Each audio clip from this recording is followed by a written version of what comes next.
পুরো মাতৃভূমি বাংলাদেশ, যেখানে আজ এক যুগেরও অধিক সময় ধরে বন্দি কোঠায় আবদ্ধ, সেখানে কি হবে আমাদের এই মেধা কোঠা দিয়ে?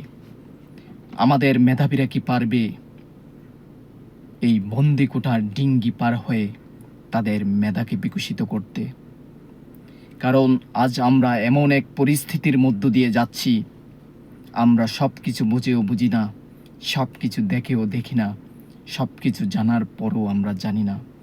কারণ আমরা সাধারণ জনগণ সহ দেশের প্রশাসন, আইন বিভাগ, শাসন বিভাগ, নির্বাহী বিভাগ সহ সকল বিভাগ ওই একই কোঠায় আবদ্ধ।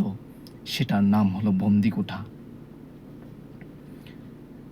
ওই কোঠা থেকে এই জাতিকে তথা বাংলাদেশকে মুক্ত করা যতদিন পর্যন্ত না যাবে, ততদিন বাংলাদেশ তার নিজস্ব গতিতে এগিয়ে যেতে পারবে না।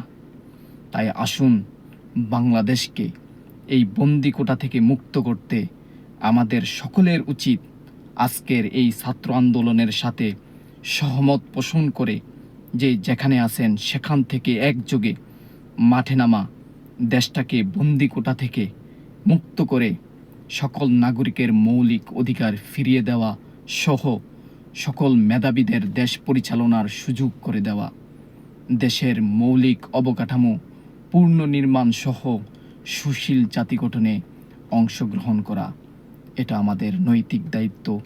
তাই যে যেখানে থাকেন, যেখানে আছেন, যে অবস্থানে আছেন, ঘুমিয়ে থাকার আর সময় নেই।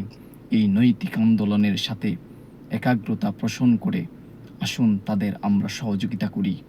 দেশ মাতৃকাকে এগিয়ে নেওয়ার জন্য আমাদের সকলের ভূমিকা এই মুহূর্তে প্রয়োজন। এই বলে আজকের ভিডিও বার্তা এখানেই শেষ করলাম। আল্লাহ হাফেজ।